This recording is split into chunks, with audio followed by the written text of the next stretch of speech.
깊이 있는 시선으로 오늘을 바라보는 뉴스 퍼레이드 오늘입니다. 오늘의 주요 뉴스 보시겠습니다. 대장동 개발 특혜 의혹의 핵심 인물인 김만배 씨가 14시간 넘는 검찰 조사를 받고 오늘 새벽 귀가했습니다. 김 씨는 화천대유는 자신의 것이라고 재차 강조하면서 로비 의혹을 전면 부인했습니다. 이낙연 전 대표 측이 경선 결과를 놓고 공식적으로 이의 제기에 나서면서 민주당이 경선 후유증에 휩싸였습니다. 이 전 대표 측은 무효표 처리를 문제 삼으며 결선 투표를 요구하고 있지만 송영길 대표는 사실상 일축했습니다. 국민의힘 본경선에 오른 후보 4명이 어제 광주에서 첫 번째 TV 토론회를 가졌습니다. 민주당 이재명 후보에 대한 비판과 함께 윤석열 후보를 향한 집중 견제가 이어졌습니다. 백신 접종 완료자에 대한 추가 접종인 이른바 부스터샷 접종이 오늘부터 시작됩니다. 백신 접종이 속도를 내면서 국내 코로나 백신 접종자는 어제 기준으로 4천만 명을 넘어섰습니다. 연휴 끝나고 화요일 아침입니다. 뉴스 퍼레이드 저희는 잠시 후에 찾아뵙겠습니다. 대장동 개발 특혜 논란의 핵심 인물이죠. 화천대유 대주주 김만배 씨가 14시간 검찰 조사를 받고 귀가했습니다. 김 씨는 화천대유는 본인의 것이라고 못 박으며 로비 의혹에 대해서도 부인했습니다. 오늘 첫 소식은 차순우 기자가 준비했습니다.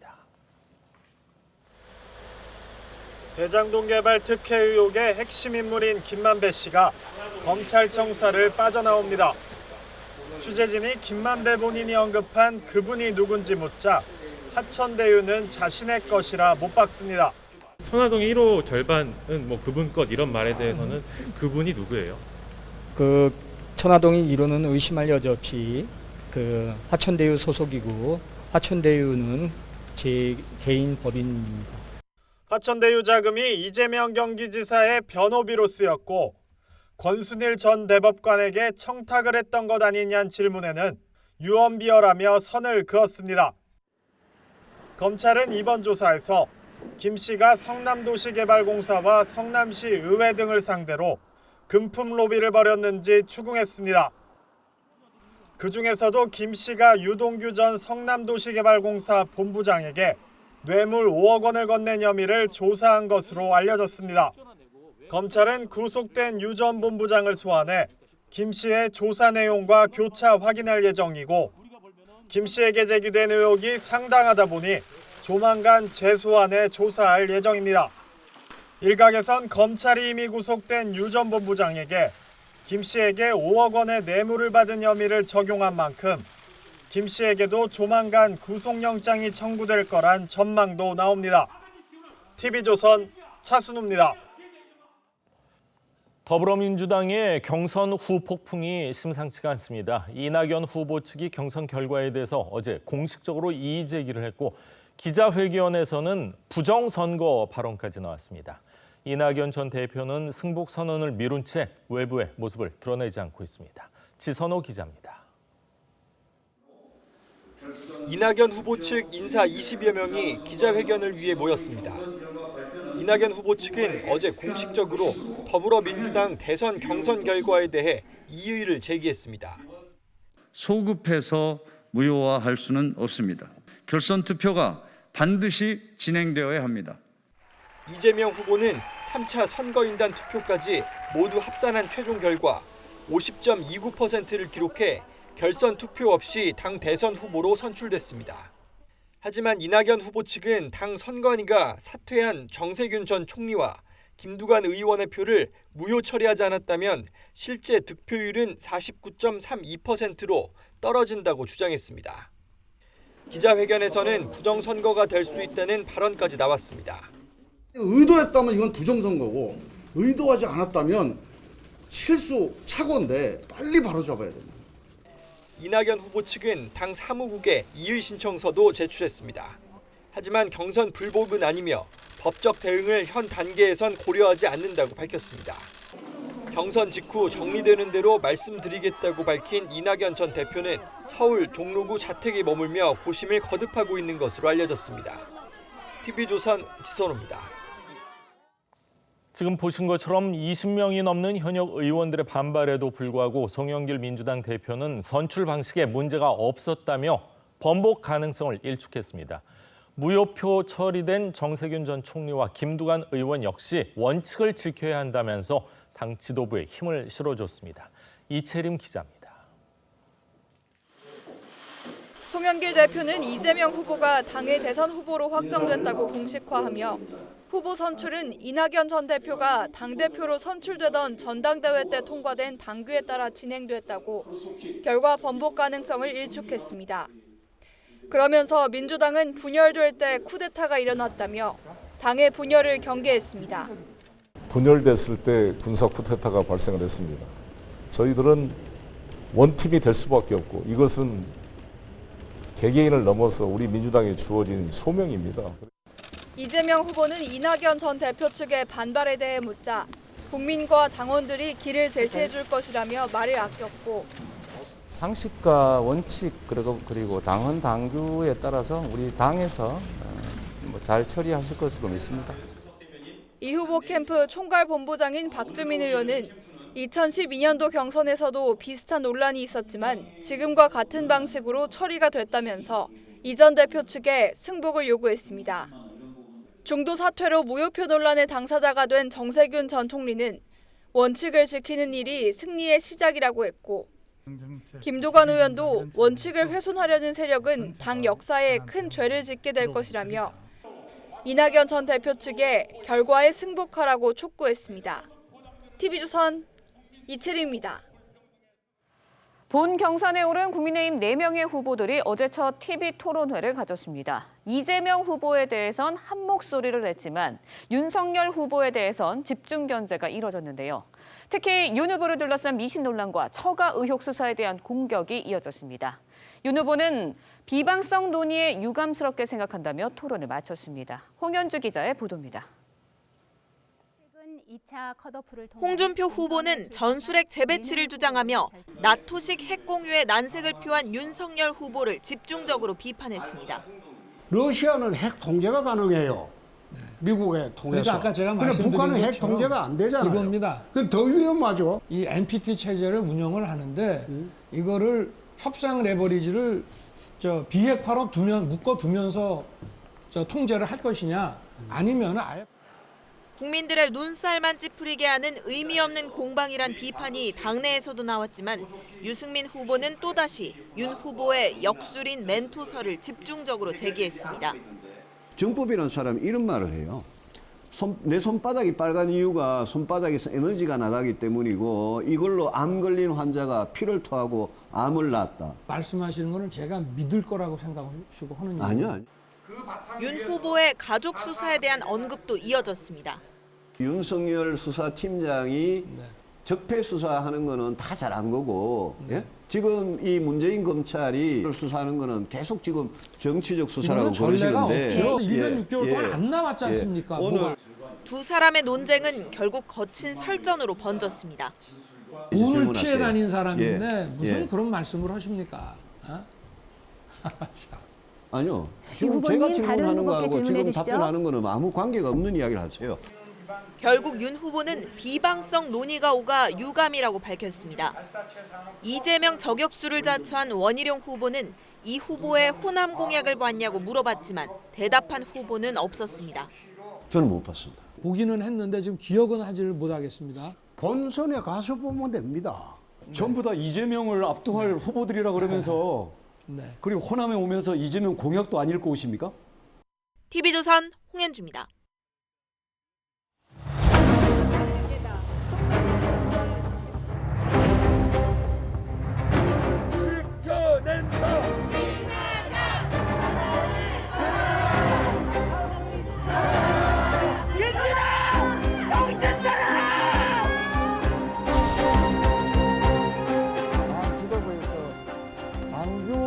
있는 그대로 정당하게 올바르게 해석하고 또 그를 통해서 결선 투표가 있기를 바랍니다. 민주당! 이재명! 뒤에 백드롭 로고도 이재명의 얼굴이 이제 그려졌습니다. 이제부터는 이재명 후보님은 저희 자랑스러운 대한민국 집권여당 민주당의 대통령 후보가 되신 것입니다.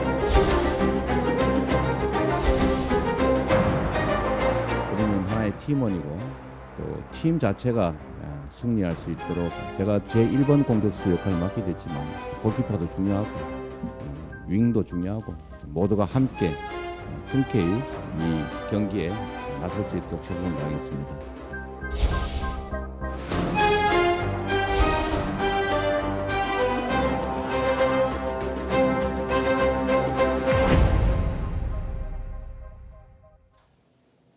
민주당 대선 경선에서 패배한 이낙연 전 대표 측이 당에 공식적으로 무효표 처리에 대한 이의를 제기하면서 결선 투표 실시를 촉구했습니다.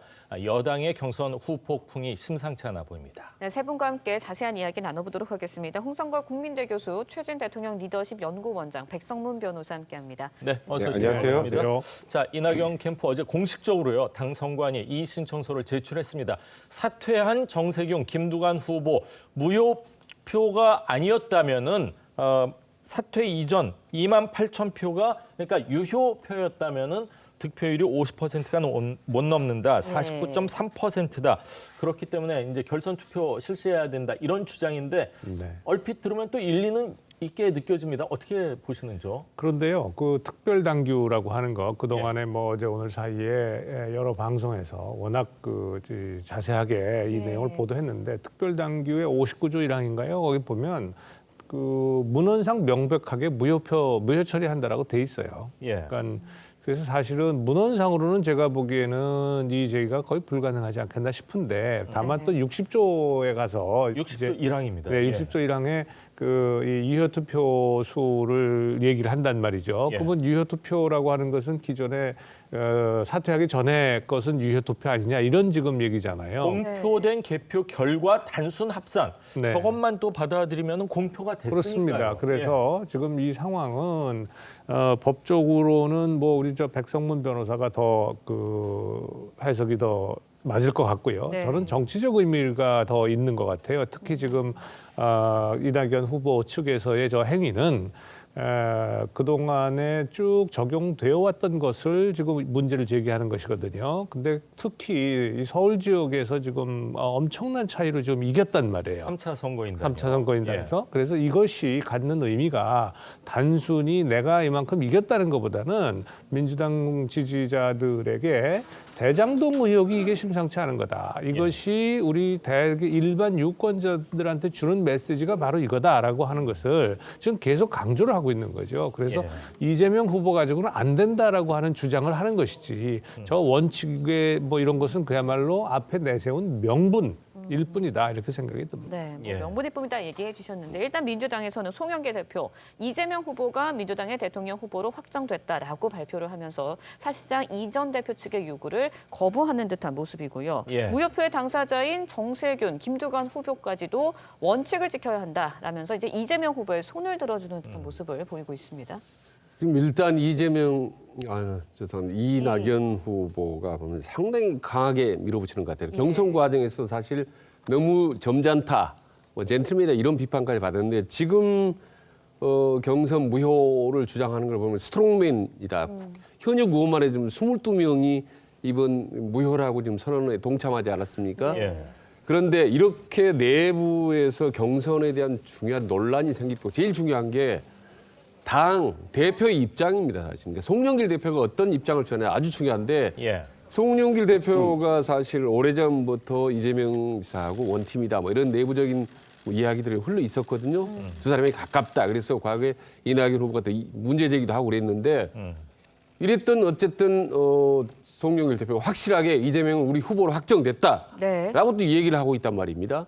거기다가 또 당사자인 김두관 의원 같은 경우는 사실은 중간에 사퇴할 때 사실은 이재명 후보를 지지하고 그만뒀었습니다. 그리고 정세균 후보도 사실은 공개 선언은 안 했지만 내부적으로 이재명 후보가 좀 많이 가깝다는 소문이 있고. 아 그렇습니까? 그런 얘기들이 좀 퍼져 있습니다. 공식적으로는 뭐 지지 후보. 공식적으로는 중립이 있지만은 그런데 하나만 더 보태면 마침 또 문재인 대통령이 이재명 후보에게 축하 메시지를 보냈는데 그 내용 중에 뭐 경선 과정도 잘 됐다 뭐 이런 내용이 있단 말입니다. 그러니까 마치 이번에 경선이 완전히 종지부를 찍은 것처럼 그런 분위기가 있기 때문에 이낙연 후보로서는 상당히 좀 외롭고 힘든 투쟁을 할 수밖에 없다.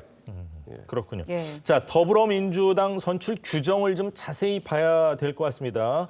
59조 1항에는 후보자 사퇴 시 투표 무효 처리한다 이렇게 돼 있고요. 60조 1항에는 공표된 개표 결과를 단순 합산한다 이렇게 돼 있습니다. 규정이 일정 부분 살짝 충돌할 가능성도 있고요. 근데 또 지금 당 지도부에서는 이낙연 대표 때 만든 규정이고 2002년이나 2007년도에 똑같이 이렇게 다 무효표했는데 무슨 소리 하는 거냐. 일정 부분 조금씩 다 일리가 있는데 어떻게 해석을 해야 될까요? 보통 이렇게 당원 당규는 아무래도 일반 법에 비해서는 조금 허술한 부분이 있습니다. 규정이니까요. 네, 이거는 아무래도 당 내에서 만드는 거니까요. 그렇죠. 근데 이게 보면 조금 전에 말씀하셨던 특별당규 59조 1항에 보면 이렇게 돼 있습니다. 후보자가 사퇴하는 때 그 해당 후보자에 대한 투표는 무효로 처리한다. 근데 여기에 이제 뭐가 없냐면요. 사퇴한 이후부터 무효인지 아니면 사퇴하기 전 그 전에 받았던 득표까지 다 무효인지. 그러니까 이 문헌만 보면 두 가지 해석이 가능한데 통상적으로 무효라는 건 소급해서 무효라는 뜻입니다. 원래 무효라는 단어 자체가. 네. 이제 그렇기 때문에 사실 이낙연 후보 측의 이 주장이 힘을 좀 잃고 있는 것이고. 근데 이제 문제는 조금 전에 아까 우리 교수님 말씀하셨던 것처럼 바로 60조 1항에 공표된 개표 결과를 기초로 해서 유효 투표수에 따라 산정한다고 돼 있는데 공표는 됐었죠. 정세균 후보나 김두관 후보에 대한 사퇴 이전엔 당연히 맞습니다. 공표를 해야죠. 그러니까 이제 이 28,000표가 유효표로 합산이 되면 50%가 안 되니까 결선 투표를 가야 되는 거고 이게 아니면 지금처럼 이재명 지사가 이제 후보가 되는 건데 지금 이 부분은 사실 이 법원에만 보면 물론 약간의 이런 좀 뭐라 그래야 될까요? 좀 어설픈 부분이 좀 있긴 하지만 무효라는 의미 자체가 이제 소급해서 원천적으로 무효라는 뜻이기 때문에 일단 법적으로만 놓고 보면 이낙연 후보 측이 주장하는 게 현실적으로 조금 법리는 맞지 않다. 받아들이긴 좀 네, 어렵다. 그렇죠. 그리고 아까 말씀하셨던 것처럼 이낙연 대표 때 만들어진 것이고 기존에도 계속 이렇게 해석을 해왔었기 때문에 일단은 아까 말씀하셨던 것처럼 법적인 의미보다는 정치적인 의미로 이재명 후보가 되면 안 된다는 의사가 더 강한 게 아닌가 싶습니다. 그렇군요. 홍준표 후보는 민주당이 지금 당규 해석을 잘못하고 있다 이런 주장을 했다고 하는데 어떤 의미에서 잘못하고 있다는 거예요? 그러니까 지금 이재명 후보가 아니라 무조건 결선 투표 당신네들 좀 하라 이렇게 부추기는 듯한 모양새인데요. 그러니까 홍준표 후보는 이거예요. 아니 무효면 앞으로만 무효지. 후보 사퇴 전에 한 게 왜 무효야? 그거는 잘못된 거야. 아까 제가 아까 법에는 말씀드렸던 것처럼. 보통은 소급 적용은 안 하지 않습니까? 근데 이제 무효라는 것 자체가 무효라는 단어 자체가 원천적으로 없었던 것이라는 뜻이기 때문에 무효는 소급표를 좀 내포하는 개념이긴 합니다. 그렇군요. 자, 이낙연 전 대표 측에서는 이 무효표에 대한 이의 제기를 하면서 경선 불복은 아니다 이렇게 선을 그었습니다. 이재명 후보 측의 시각은 분명히 다른 것 같은데 양 캠프 입장 직접 들어보시죠. 경선 불복은 하는데요. 이거는 전혀 다릅니다. 예를 들면 축구 경기나 야구 경기에서 심판 판정이 있을 수 있습니다. 심판이 실수할 수 있어요, 판정을. 그럼 요즘에는 아주 정밀한 영상 판독 장치로 다시 판독을 합니다. 이의 신청을 해요. 그때 어느 팀에서 이의 신청했다고 경기 불복이라고 얘기합니까? 지금 뭐 불복은 아니라 그러지만 결국은 뭐 국민들이 보기나 언론이 보기에는 불복으로 보일 수밖에 없는 거 아닐까요? 경선 불복이다 아니다 계속 논란이 있는데 교수님 보시기에는 어떻습니까? 경선 불복이라고 하는 것을 인정한다는 순간 뭐 민주당의 모든 지지자들로부터 완전히 그 반대를 당할 거 아니겠어요. 이낙연 후보 그렇죠. 말씀하시는 거죠? 그러니까 이게 프레임 자체가 경선 불복 프레임으로 들어가면 안 되니까 문제 제기는 하지만 경선 불복은 그렇죠. 아니다. 당연히 경선 불복은 아니다 이렇게 얘기를 하고 있는 거고요. 제가 보기에는 이게 지금 이 상황은 사실상 이 결과에 대해서 동의하지 못한다 이런 얘기 아닙니까? 경선 결과에 대해서. 그러니까 지금 이제 절차를 거쳤어요. 지금 이 무효 이걸 신청을 했단 말입니다. 이의 신청을 했어요. 그러면 아마 당무위원회를 통해서 최고위원회가 위임을 받아가지고 이걸 이제 아니다, 유효하다 이렇게 결정을 낼 겁니다. 그러면 그 이후가 문제가 되겠죠. 그 이후에 그 이낙연 후보 측에서 소송을 갈 거냐, 소송으로 가지 않을 거냐, 법적 과정을 직접 갈 거냐 안 갈 거냐가 경선 불복이냐 아니냐를 결정짓는 분수령이 될 거고요. 그리고 그러니까 법적 소송을 제기한다고 한다면 이재명 후보 측과 민주당 측에서는 상당히 곤혹스러운 상황이 될 가능성이 많다. 법적 이 투쟁까지 갈 가능성이 있다고 보십니까? 저는 상황에 따라서는 있다고 봅니다. 그러니까 그 상황이라는 건 뭐냐면요. 예. 만약에 이재명 후보에 대한 지지도가 네. 급격하게 떨어지고 지금 상당히 지금 수사 중 아닙니까? 네. 그래서 여기에서 이재명 후보에 대한 의혹이 국민들이 상식적으로 볼 때 사실이 아니냐라고 믿을 가능성. 네. 그 개연성이 높아지면 높아질수록 아마도 이 소송을 제기하면서 이건 나 자신을 위한 것이 아니라 우리 민주당이 재집권할 가능성이 없어지기 때문에 재집권을 위해서도 이거 해야 된다라고 명분을 세우고 나갈 가능성이 높다. 그렇다고 해서 또 대통령 후보를 변경할 수는 없는 거 아닌가요? 그거는 민주당에서 알아서 할 일이죠. 변경할 수 없는 세상에 불가능한 일이 어디 있습니까? 대한민국 정치에서. 그렇군요. 네, 이낙연 대표 측에서는 일단은 현재까지는 법적인 조치는 고려하지 않고 있다 이렇게 이야기를 한 상황인데 이낙연 전 대표 경선 결과에 대해서 불복한 것을 이야기하는 건 아니다. 하지만 아직까지 승복 선언을 하고 있지 않은 것도 사실입니다. 사실 이낙연 전 대표가 당대표 시절에 만들어진 당연당고요. 그렇다 보니까 당연히 이낙연 대표가 이런 상황에 대해서 모르고 있지는 않은데 충분한 인지를 하고 있지만 이렇게 무효표 공세에 나선 배경을 두고 여러 가지 해석이 나오고 있습니다. 일각에서는 대장동 수사 진행 상황에 따라서 이재명 후보의 관련 혐의가 드러난다면 이제 후보직에서 사퇴할 수도 있는 상황이 올 수도 있기 때문에 물론 가능성입니다. 물론 가능성이고 그거에 대한 염두를 두고 이런 행보를 보이는 거 아니냐 이런 해석도 하고 있는데 어떻게 보시나요? 네, 이날 캠프 쪽에 중하부 사람들 들어오면 방금 말씀하신 게 그 분위기가 아주 강합니다. 그러니까 캠프의 사람들을 보면 지금 이재명 카드로는 절대로 안 된다라는 이재명 불가론하고 이대로 대장동 그대로 안고 가면 우리 대선 필패한다는 필패론, 이재명 필패론이 지금 언론에 충분히 나오고 있지만 실제로는요 훨씬 더 강합니다. 그 정도가. 근데 때마침 대장동이라는 게 사태가 터졌으니 매일 이제 보도가 이제 나오고 있기 때문에 틀림없이 아마 이재명 후보가 사퇴할 가능성도 있고 또 어떤 6.5 공백 상태 최악의 상황인 교체론도 나올 수 있다라고 하거든요. 근데 예상하는 게 아니라 그런 분위기를 상당히 좀 조성하고 뭔가 몰고 가려는 그런 이제 그 흐름 자체도 있거든요. 근데 그런 상황이 온다면 최악의 상황이 온다면 그럼 어떻게 이제 대타를 모셔갈 것이냐. 그런 점에서 이낙연 후보가 마지막까지 당을 지켰고 그다음에 만에 하나 비상 상황이 생기면은 유일한 대안이다라는 걸 보여줘야 된다 차제에 그런 얘기들이 상당히 논란이 있는 건 사실입니다. 아마. 근데 지금 말씀하신 게 물론 가능성이지만 굉장히 희박하지 않나요? 지금 대통령 선거가 채 이제 5개월이 안 남았거든요. 그 상황에서 후보 변경 내지는 교체 그게 현실적으로 가능하겠습니까? 과거 역대 대선도 보면 사실은 불가능하죠. 공식적으로 확정된 후보가 그걸 비공식적인 방법으로 처리한다는 게 힘듭니다만은 이번 대선 같은 경우는 사실 워낙 예측 불가인데다가 돌발 변수를 생길 가능성이 높습니다. 사실은 제가 여러 번 말씀드렸다시피 이 흐름이 중도층 흐름이 이제 12월에 가야 움직이기 때문에.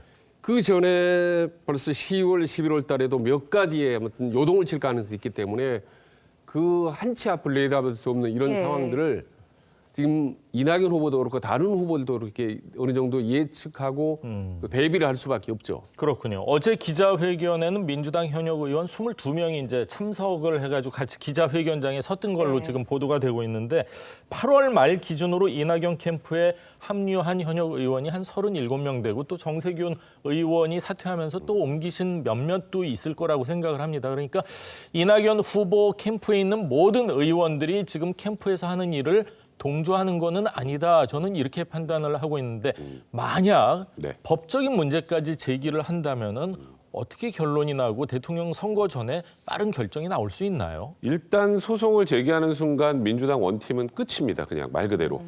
아니 소송을 제기했는데 어떻게 같이 가서 손을 들고 하겠어요? 이제 그래서 홍영표 의원도 이제 공동 선대위원장을 맡고 있는 홍영표 의원도 당 시스템을 통해서 바로잡히길 바란다라고 했지만 현실적으로 지금 당 대표의 말이나 그다음에 선관위원장 이상민 의원의 말을 보면 뒤집힐 가능성은 제로에 가깝습니다. 당 시스템으로. 그러면 여기서 이제 소송을 간다는 뜻은 소위 이제 이재명 후보를 인정 안 하겠다는 뜻이거든요. 민주당 후보로.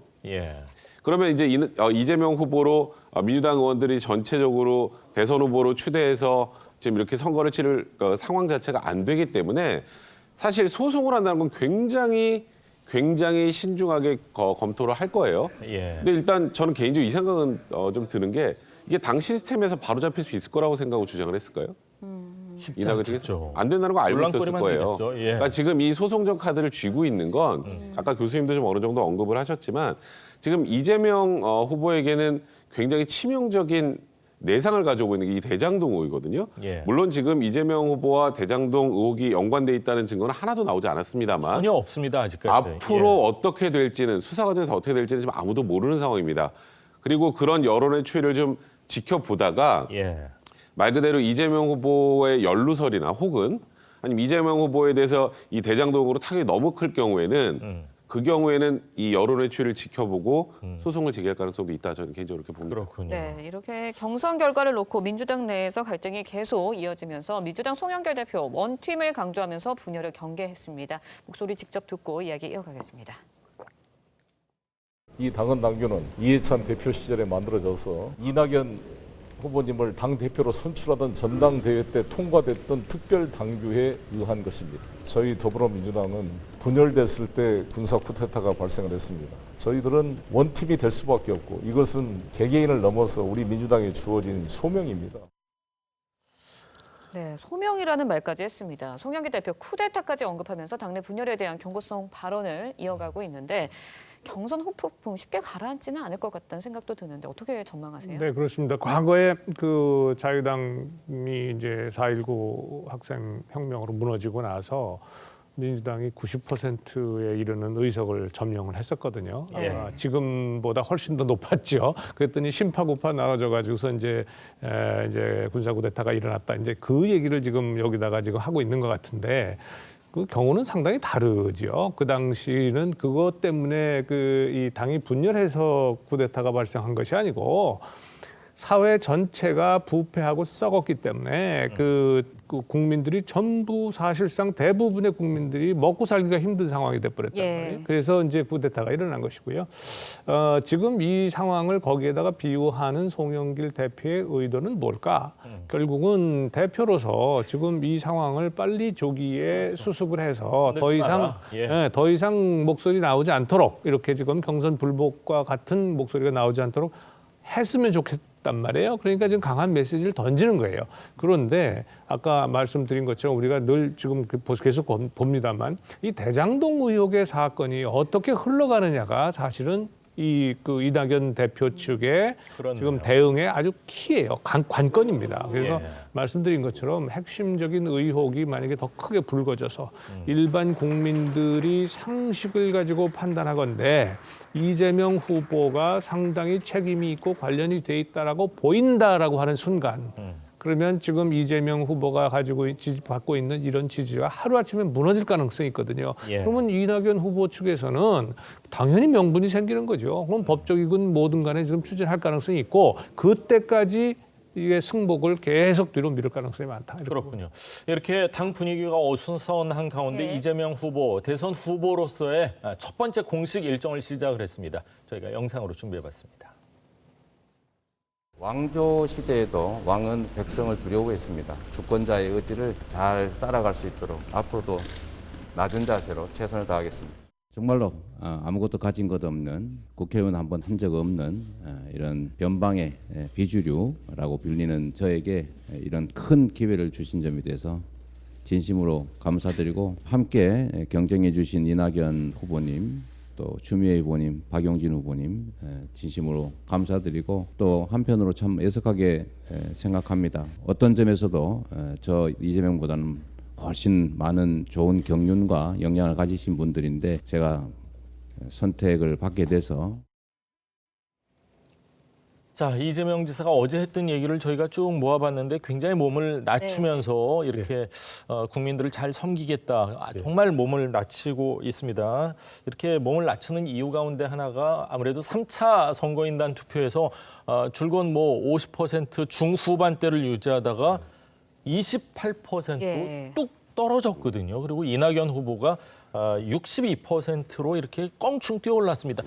이 충격파가 좀 있을 것 같아요. 예, 그러니까 연전연승하는 거 무적의 권투 선수가 딱 한 번만 갑자기 다운되면 상당히 당황하거든요. 그렇듯이 이재명 지사 하면 경선 내내 언론 보도에 나오는 게 완승, 뭐 큰 표차, 뭐 대세론 이런 얘기인데 방금 말씀하신 3차 선거인단 결과 보면 언론 보면요, 뭐 참패, 충격, 뭐 멘붕 이런 표현이 나옵니다.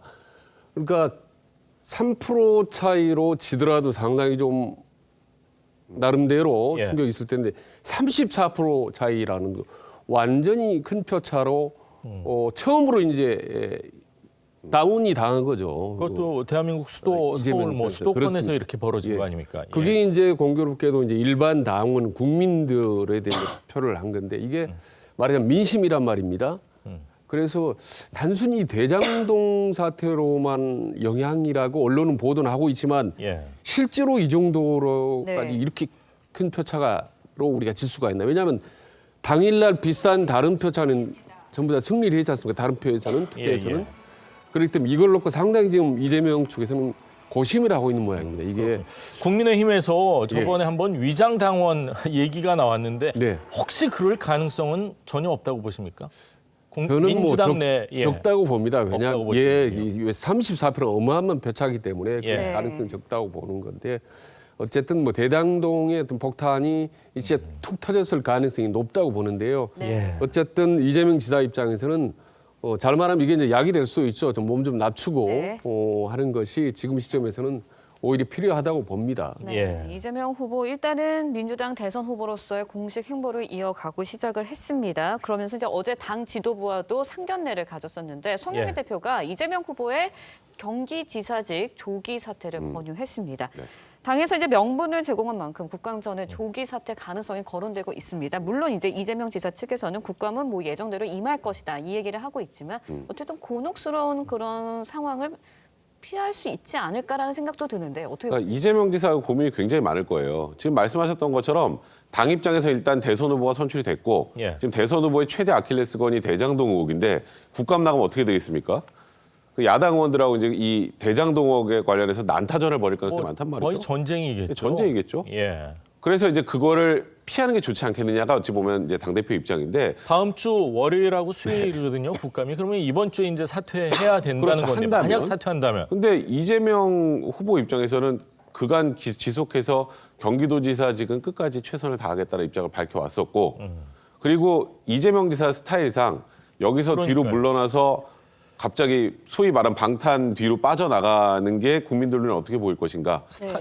기존의 스타일과는 잘 그리고 어울리지는 않습니다. 많은 국민들은 피하면 뭔가 꺼림직한 게 있으니까 피한다고 해서 많은 분들이 생각한단 말이죠. 그래서 이재명 지사가 본인 스타일대로 국회에 가서 돌파를 할지 아니면 당 지도부의 요청을 받아들여 사퇴할지에 대한 고민은 굉장히 클 것 같습니다. 저희가 이제 얘기를 하면서 여러 가지 의혹에 대해서 얘기하는 거지 지금 아까 백성문 변호사도 말씀을 하셨지만 김한배 씨하고 이재명 지사나 뭐 유동규 씨의 어떤 연결고리는 하나도 아직 나온 건 없습니다. 하나도 밝혀진 바가 없음을 다시 한번 말씀드리겠습니다. 네, 이번에는 야당 이야기도 해보도록 하겠습니다. 광주에서 대선 본경선에 막을 올린 국민의힘, 민주당 이재명 후보를 향해 공세 수위를 높이고 있습니다. 영상 보고 이야기 이어가겠습니다.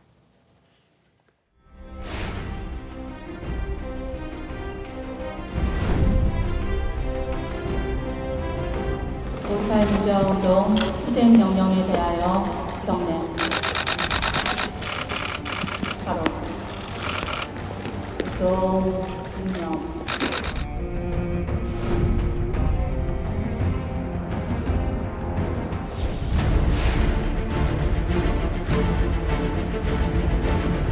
한 달만 먼저 대장동 비리가 터지거나 민주당 경선 결선 투표가 한 달만 뒤에 있다면 민주당 후보는 이재명 후보가 아니라 다른 후보였을 것이라고 저는 믿습니다. 어떻게 지금쯤이면 구속되어서 수사를 받아야 할 범죄의 집권 여당의 후보가 될 수 있느냐, 이건 정말 충격적인 사건이라고 생각합니다. 국가 사범이고 지금 또 온갖 가족의 문제가 있고 이런 사람이 대통령이 되어서 되겠습니까? 대통령 선거가 무슨 범죄자 대선이 되어서 되겠습니까? 이제는 민주당의 당원들이, 당의 기득권 세력들이 당을 이렇게 몰아갈 때는 정말 이러다가는 당이 몰락하겠구나 하는 생각을 하신 것 같습니다. 네, 지금 보신 것처럼 국민의힘 지도부와 4명의 대선 후보들 어제 광주를 찾아서 5.18 민주묘지를 참배하고 현장에서 최고위원회를 열었습니다. 최고위 화두 민주당 이재명 후보였습니다. 이 후보를 향한 공세 높였는데, 자, 호남 민심을 잡기 위해서 국민의힘이 참 많은 노력을 하고 있는 것 같습니다. 뭐 당연하죠. 특히 호남이 민주당의 그야말로 아주 텃밭인데, 예. 그 민주당의 텃밭에서 만약에 이재명 후보에 대한 지지를 열을 가져온다면 네. 효과는 스물이잖아요. 그렇죠. 그러니까 당연히 뭐 여기에 그 공을 들일 수밖에 없고 아마 앞으로도 계속해서 이런 모습은 나타날 겁니다. 근데 이제 호남 민심이 지금 사실은 그 요동칠 가능성이 좀 있어요. 왜냐하면 이재명 후보에 대해서 사실은 그동안에 김대중 대통령을 제외하면 예. 분명히 그 호남이 그 여당의 텃밭인데 호남 출신은 김대중 대통령밖에 없었거든요. 예. 다 영남 출신이었단 말이에요. 그래서 지금 또 영남이야라고 하는 기적 이 감정이 좀 있습니다. 물론 이게 지역 감정이기 때문에 우리가 합리적이라고 보일 수는 없어요. 그러나 지역 주민들이 그러한 생각을 가지고 있는 차에 대장동 의혹이 뭐 나오는데 수천억이 그냥 막 나갔단 말이죠. 거기다가 이재명 후보가 시장 때 사인한 게 문건이 나오고 그러면 분명히 직접 연루되었다는 증거는 하나도 없는데, 그런데 개연성에 대해서는 누구나 의심하게 되는 거란 말이죠. 예. 그래서 지금 서울에서 지금 이런 결과가 나왔고 3차 선거인단 네, 3차 선거인단 예. 그리고 아마도 이 앞으로 이 어떠한 그 검찰 조사나 이런 쪽에서 어떤 그 증거가 나오느냐에 따라서 상당히 움직일 가능성이 많은데, 요 시기에 바로 광주에 저런 그 최고위원회도 하고 토론회 10차례 토론회 중에 첫 번째를 맞습니다. 광주에서 이렇게 열고 하는 것들은 뭐 대단히 상징적이죠. 그리고 뭐 이거는 어떻게 보면 그 야당 전략의 ABC다. 기본으로 이건 가져가는 거다. 이렇게 보여요. 김종인 비대위원장 시절부터 많은 공을 들이고 있는데 과연 예. 표로 어느 정도 연결될지는 또 지켜봐야 될 것 같습니다. 네, 예. 본경선에 오른 국민의힘 4명의 후보들 어제 첫 TV 토론회에서 이재명 후보를 향해서 한 목소리로 뭐 범죄자다. 비리의 주범이다라는 맞습니다. 표현으로 거세게 비판을 했습니다. 이 후보를 향한 공세 수위 갈수록 높아지고 있는 것 아닌가라는 생각이 드는데 어떻게 보시나요? 더 세지겠죠. 네.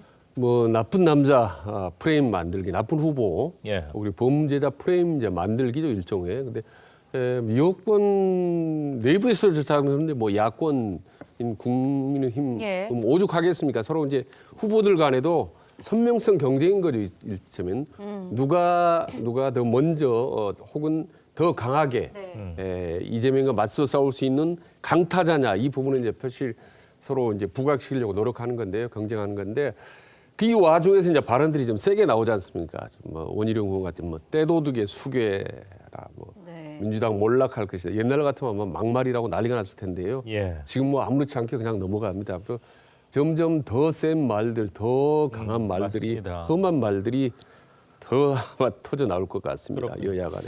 자, 4명으로 추려진 대선 후보들 첫 번째 토론에서 어제 광주 진행됐죠. 이전보다 뭐 후보 간의 신경전 더 날카로워지고 유독 윤석열 후보를 향한 질문이 많았습니다. 먼저 유승민 후보, 윤석열 후보 토론 장면 저희가 영상으로 준비해봤습니다. 정법은 미신이 아니다. 미신이라고 말하면 명예훼손이 될 수 있으니까 정법 유튜브를 한번 보라. 제가 정법 유튜브를 봤어요. 저는 무지 황당했어요. 정법을 만나셨죠? 만난 적 있습니다. 예, 몇 번 만나셨습니까? 한 몇 번 뭐 좀 오래됐습니다. 부인하고 네. 같이 만나셨습니다. 그렇습니다. 그러면 정법을 뭐라고 부르셨습니까? 이 사람은 자기 스스로 자칭이 정법의 천공 스승님이에요. 그냥 저희 뭐라고 부릅니까? 그냥 선생이라고 하시죠. 선생님. 네. 예?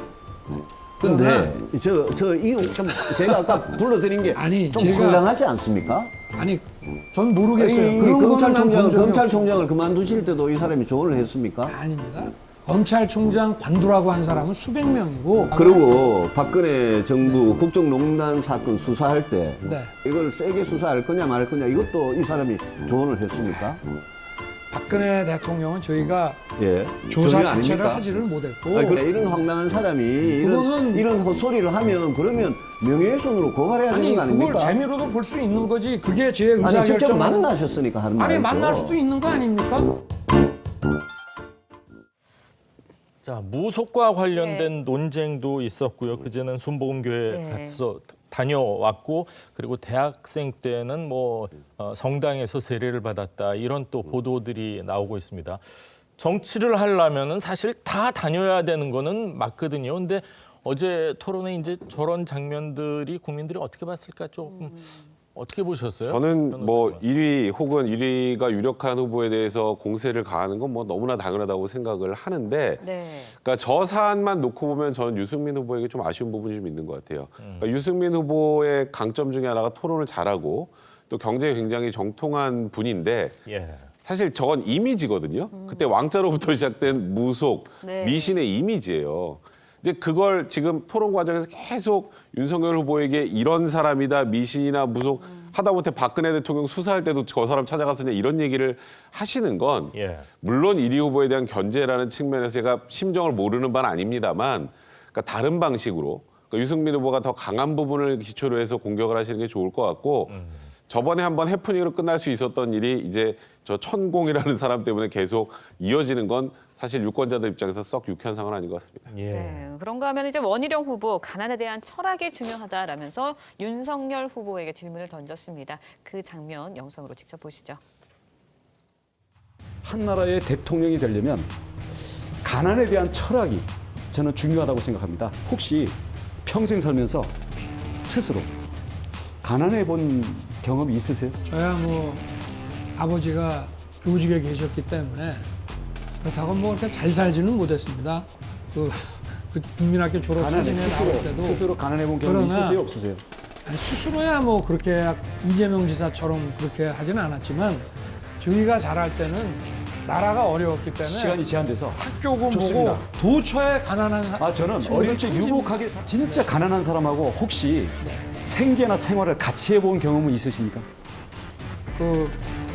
고시 공부하고 이럴 때, 학교 다니고 할 때. 그건 고시생들하고 고시청에서 쓰레빠 신고 서로 한 거지. 가난한 친구들 생계를 같이 하거나 생각을 해본 적 없어요. 제가 묻고 싶은 것은 만약에 대통령이 되시려고 하면 가난한 국민들의 마음을 어떻게 이해하시려고 합니까? 저희가 클 때는 주변에 가난이라는 게 일상화되어 있었습니다. 그래서 늘 보고 느끼고 자랐습니다.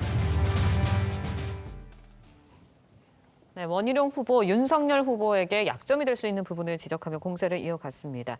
앞서서 이제 유승민 후보의 공세에 대응하는 모습도 보셨고요. 이번엔 또 원희룡 후보의 공세에 대응하는 모습도 보셨습니다. 솔직하다고 이야기를 해야 될까요? 아니면 정치인으로서 약간 대응하는 게 아직은 좀 부족하다라고 봐야 할까요? 어떻게 보셨나요? 그냥 보통 사람이 대응하는 것 이런 정도를 넘지 않는다 이렇게 보여지고요. 그리고 사실은 저런 문제가 대선 후보 토론에서 나오는 것 자체가 사실은 국민들이 볼 때는 좀 그냥 흥미거리다 이렇게 볼 수밖에 없죠. 간단하게만 말씀드리겠습니다.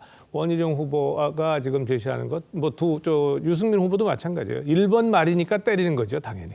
그런데 기왕에 때리시려면 좀 더 큰 문제 가지고 때렸으면 좋겠다.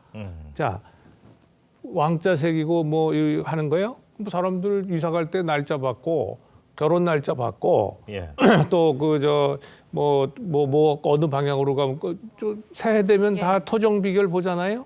이게 대한민국 국민들의 소위 말하면 민족 문화 중에 하나입니다. 전통 문화 중에. 그게 꼭 그렇게 무속이라고까지 이 폄하할 일은 아니다. 또 실제로 무속인들도 있다.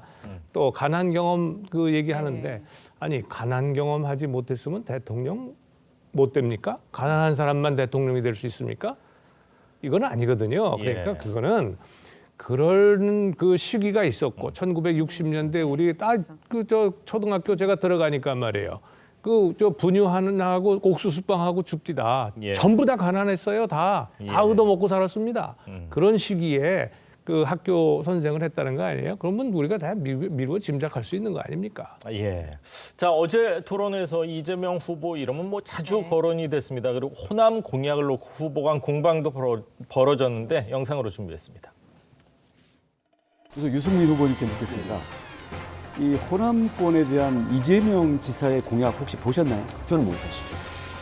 안 보셨습니까? 예. 이재명 지사가 예. 지금 말씀하신 공약들보다 훨씬 더 풍부하고 자세하게 공약을 이미 발표를 했어요. 저는 뭐 모르겠습니다만 저는 이재명 자, 그러면, 지사가 예. 반도체 미래도시 같은 공약은 없던 걸로 알고 반도체 있습니다. 미래도시 우리 윤석열 후보님께 묻겠습니다. 똑같은 질문을 묻습니다. 무엇이 같고 무엇이 다르고 차별이 뭐다. 혹시 보셨습니까?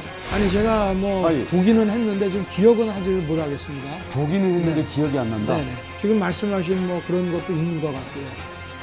거기 굉장히 뭐 탄소 중립이니 뭐 새만금 특별 개발이니 글쎄 뭐 엄청 많더라고요. 지금 공약으로서. 전부 다 이재명을 압도할 후보들이라 그러면서 그리고 호남에 오면서 이재명 공약도 안 읽고 오십니까? 저한테 아니에요. 예, 홍 후보님께 똑같은 질문을 던지겠습니다. 난 본 일 없어요. 이재명 후보는 워낙 황당하고 거짓말을 잘하기 때문에 본선에 가서 보면 됩니다. 그거 보고 익히는데 하루가 안 걸립니다. 자, 원희룡 후보는 이 손자병법에 나오는 지피지기면 백전불태다. 불패죠. 패가 아니라 불태더라고요. 정확히 제가 이거는 알고 있습니다. 제가 다시 한번 위태로움이 확인해서 다음 주에 없다. 예. 한번 확인해 보겠습니다. 정확하게 백전불태입니다. 위태로움이 없다. 그렇기 때문에 남에 대해서 더 잘 알아야 된다는 걸 강조한 것 같습니다. 네. 자, 다음 이야기도 해볼까요? 네, 어제 이제 검찰에 출석한 화천대유 대주주 김만배 씨 장시간의 조사를 마친 뒤 사실 여부를 성실히 설명을 했고 천화동인 1호의 실소유주는 나다라고 자신임을 다시 한번 강조했습니다. 내용 듣고 이야기 이어가겠습니다. 법조계 350억 원 로비했다는 의혹이 제기된다. 어떻게 입장이십니까? 검찰 수사에서 성실히 협조하겠습니다. 그러면 호화 법률 고문단은 왜 고용하셨고 그분들 역할은 뭔가요? 호화 법률 고문단은 아니고요. 그냥 저희 방어권 차원에서 50억 클럽 논란에 대한 것도 사실이 아니라니까요. 사실이 아닙니다. 권순일 전 대법관 그렇게 자주 찾아뵀던 이유는 뭔가요? 저희 동양 선배신데 여러분이 염려하시는 그런 바가 아닙니다. 일각에서는 이재명 지사의 재판과 관련돼서 어떤 부탁과 청탁을 한 게 아니냐는 의혹이 있는데 그에 대한 입장은 어떠십니까? 어떤 재판 이런 얘기는 얼토당토하는 얘기라고 생각합니다. 천화동 1호 절반은 뭐 그분 것 이런 말에 대해서는 그분이 누구예요? 그 천화동인 1호는 의심할 여지 없이 그 화천대유 소속이고 화천대유는 제 개인 법인입니다. 그 말은 어떤 맥락에서 나온 말인가요? 그런 맥락은 그냥 제 쪽으로는 어떤 더 이상의 어떤 부사업자 갈등은 번지지 못하게 하려고 하는 차원에서 그렇게 말했습니다. 녹취되는 거 알고 허위사실 말했다고 했는데 왜 그러면서도 허위사실을 말씀하신 건가요? 저는 한 번도 적 씨와 진실된 대화를 나눠본 적이 없어요. 언제부터 녹취되는 거 아셨나요? 한 2019년도 정도에 알았습니다. 그런데 왜 본인은 녹취 안 하셨어요? 저는 뭐 그런 짓 안 합니다. 불법성이 있는 말씀들인데 뭐 로비 정황들이 있는 말들인데 그런 말씀을 녹취되는 걸 알면서도 그럼 왜 하신 거예요? 계좌 추적이나 이런 정황들을 보면 사실이 아니라는 걸 누구나 다 알 수 있는 부분이고. 네, 김만배 씨 어제 이제 검찰에 출석해서 14시간이 넘는 장시간의 조사를 받고 오늘 새벽에 귀가를 했다라고 전해지고 있습니다. 저희가 출석 전의 모습, 또 출석 이후에 집으로 귀가하기 전의 모습을 다 보여드렸는데 어제 정확히 어떤 조사를 받은 거죠? 일단은 지금 자금의 흐름 그리고 천화동인 1호의 소유자가 누구인지 유동규 씨에게 준 뇌물 이런 것들을 전체적으로 이제 살펴본 건데 김만배 씨가 들어가기 전후로 하는 일관된 얘기가 하나 있습니다. 예. 천화동인 1호는 오롯이 내 것이다.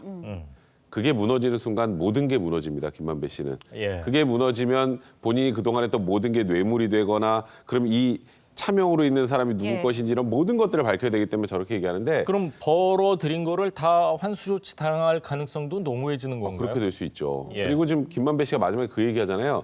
정모회계사를 지칭하는 거거든요. 예. 그러니까 녹취록을 제공한 사람. 그 사람을 나는 그때부터 어느 순간부터 믿질 않아서 녹음되는 걸 알고 있으면서도 거짓말을 얘기했다는데 거짓말을 왜 자기한테 불리하게 거짓말합니까? 그렇죠. 유리하게 했어요. 거짓말할 거면 유리하게 해야죠, 자기한테. 예. 그래서 지금 김만배 씨의 진술은 제가 보기에 신빙성 굉장히 낮고 김만배 씨는 제가 생각에는 조만간 영장이 청구될 가능성이 많지 않을까 싶습니다. 그렇군요. 정모 회계사 녹취록엔 김 씨가요. 천화동인 1호 내 것이 아닌 거 다 알지 않느냐. 그 절반은 그분 것이다. 이런 취지의 내용이 있다고 하는데 이 법정 내에서는 신빙성 증거 능력으로서 인정이 될 수 있나요? 녹취록이요? 일단 녹음 파일 어쨌건 지금 이 정모 회계사나 또 정모 변호사는 지금 어디 해외에 나가 있는 사람들이 아니기 때문에 예. 만약에 법정에 나간다면 나와서 증언을 하면 되니까 그건 전혀 상관이 없을 것 같은데 이 녹취록이나 녹음 파일 그리고 자료서를 뒷받침할 만한 자금의 흐름이나 아니면 지금 구속돼 있는 유동규 전 본부장의 진술 이런 것들이 추가가 된다면 지금 그 녹취록이나 자료서 등의 진술의 신빙성이 좀 부여될 수 있는 상황이 아닐까. 지금 김만배 씨가 지금까지 얘기하는 건 지금 여러 가지, 그러니까 김만배 씨가 인출했다는 470억 정도 되는 것, 그 100억 정도는 지금 박영수 특검의 그 친척에 갔다고 하는데 나머지 돈의 행방은 지금 알 수가 없는 상황이란 말이죠. 예. 이런 것들에 대해서 좀 정확하게 확인을 해본다면 이 녹음 파일, 녹취록 등의 신빙성이 부여될 가능성이 좀 많지 않을까 싶습니다. 그렇군요. 뭐 50억 클럽이다, 예. 뭐 700억 약정설이다, 그리고 성남시 의회에도 일정 부분 로비를 했다 이런 여러 가지 언론 보도 뭐 홍수가 쏟아지고 있습니다. 하지만 뭐 불법적인 자금 거래는 전혀 없었다. 계좌 추적하면은 다 밝혀질 것이다 이렇게 또 자신하는 이유는 어디서 나오는 겁니까? 근데 사실 이제 계좌에서 돈을 인출해서 그걸 현금으로 사용을 하면 예. 현금의 출처를 정확하게 파악하기 쉽지 않습니다. 그런 의미인 것 같고요. 돈을 지금 인출한 거는 사실인데 지금 행방에 대해서는 좀 정확하게 진술하지 못하고 있는 상황이죠. 예. 근데 이제 문제는 뇌물이라는 건 뇌물을 꼭 받아서만 뇌물이 아니고요.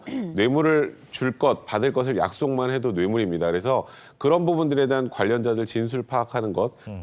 어찌 보면 지금은 검찰의 수사 의지에 이 사건에 성패가 달려있다 이렇게 보면 될 것 같습니다. 그렇군요. 휴대폰을 바로 찾지 못해서 검찰의 신뢰도는 많이 떨어져 있습니다. 그 부분 분명히 회복해야 될 것 같습니다. 홍성걸 교수, 최진 원장, 백성문 변호사 세 분 말씀은 여기까지 듣겠습니다. 감사합니다. 고맙습니다. 예, 맞습니다.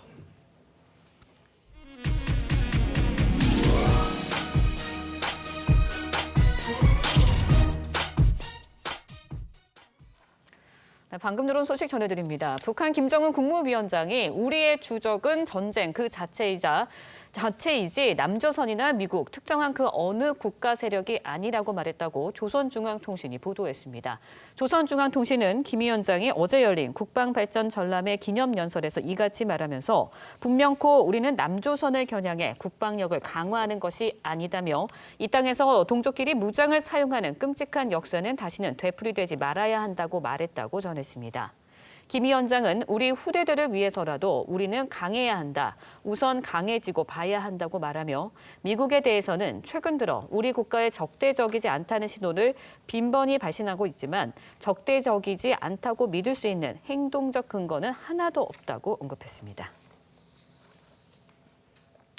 국내에서 코로나19 백신을 한 차례 이상 맞은 사람이 어제 오후 4시를 기준으로 4천만 명을 넘어섰습니다. 오늘부터는 백신 추가 접종을 뜻하는 부스터샷이 시작되는데요. 코로나 치료병원 의료 종사자들이 첫 대상입니다. 이다솜 기자의 보도입니다. 오늘부터 추가 접종, 이른바 부스터샷이 시작됩니다. 대상자는 코로나 치료병원 종사자 4만 5천 명입니다. 지난 3월 20일부터 4월 2일 사이에 화이자 백신 2차 접종을 마친 사람들이 대상자로 추가 접종 역시 화이자 백신입니다. 고위험군인 60세 이상 고령층도 접종 완료 6개월이 지나면 추가 접종을 받게 됩니다. 다만 정부는 최근 돌파 감염 사례가 늘면서 시기를 앞당겨야 한다는 일부 의견에 대해선 신중한 입장을 보였습니다. 고령층에 대한 추가 접종은 현재 정해진 일정대로 추진을 할 계획이고 각국의 동향이라든지 방역 상황 등을 면밀히 모니터링을 할 계획입니다. 이런 가운데 세계보건기구, WHO 자문단은 현지 시간 11일 면역력이 약한 사람들에게는 추가 접종을 권고했습니다. 면역력이 약한 사람들은 기본적인 백신 접종으로는 코로나19에 적절하게 대응할 가능성이 낮다는 게 이유입니다. 연휴 마지막 날이었던 어젯밤 9시를 기준으로 코로나19 확진자는 1,274명을 기록해 오늘 0시 기준 확진자는 1,300명 안팎이 될 것으로 보입니다. TV조선 이다솜입니다. 대체 공휴일 연휴 이후 일상으로 복귀하는 첫날인데요. 이번 달에만 이런 대체 공휴일이 2번 이어졌습니다. 강원도나 제주도 같은 관광지는 인파로 북적였지만 반대로 도심에서는 매출이 끊긴 자영업자들의 한숨이 이어졌다고 합니다. 이정민 기자가 현장의 목소리를 직접 들어봤습니다. 서울 여의도의 한 식당가. 한낮에도 상가엔 인적을 찾아보기 힘들고 문을 연 식당엔 손님이 없습니다. 가뜩이나 매출도 줄었는데 하루하루 빠지는 게 너무 아쉽단 말이에요. 대체 공휴일이 하루 끼면 4일밖에 장사를 못하면 좀 크기는 하죠. 평일하고 비교하면 10분의 1? 특히 직장인을 상대로 장사를 하는 오피스 상권 식당들은 대체 공휴일엔 매출이 뚝 끊깁니다. 집이 술집인데 벌써 문 닫고 괜찮아요. 손님이 없자 아예 문을 일찍 닫아버리거나 인건비를 아끼려 주인이 혼자 일하는 식당들도 많습니다. 오늘 같은 날도 손님이 있을지 없을지 모르니까 주방문의를 못 나오게 있죠. 30만 원 팔으면 언제 10만 원 주면 재료값 빼고 전기세 빼고 그러면 안 여는 게 낫죠.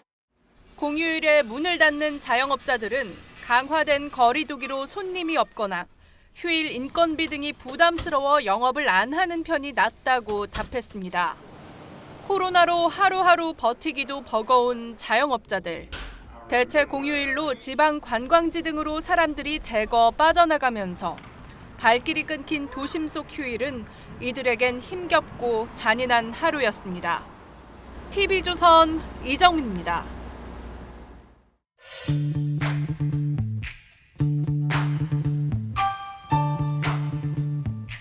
현실을 압축한 사진은 세계를 보는 창이 됩니다. 사진기자가 고른 아침의 한자입니다. 출발을 알리는 총성이 울리자 여자들을 거꾸로 업은 남자들이 뛰기 시작합니다. 지난 주말 미국 메인주 뉴리에 있는 한 리조트에서 열린 아내 업고 달리기 대회입니다. 남편들이 각자 부인을 업은 형식엔 특별한 규정이 없고 또 법적으로 부부가 아니어도 참가할 수 있습니다. 하지만 여자들은 반드시 17세 이상이고 몸무게도 49kg이 넘어야만 합니다. 총 253m를 달리는 코스에는 2개의 장애물과 1m 깊이의 물웅덩이를 지나야 합니다. 그래서 남자들은 빨리 달리는 것만큼이나 아내가 떨어지지 않도록 조심스럽게 장애물을 통과해야 합니다.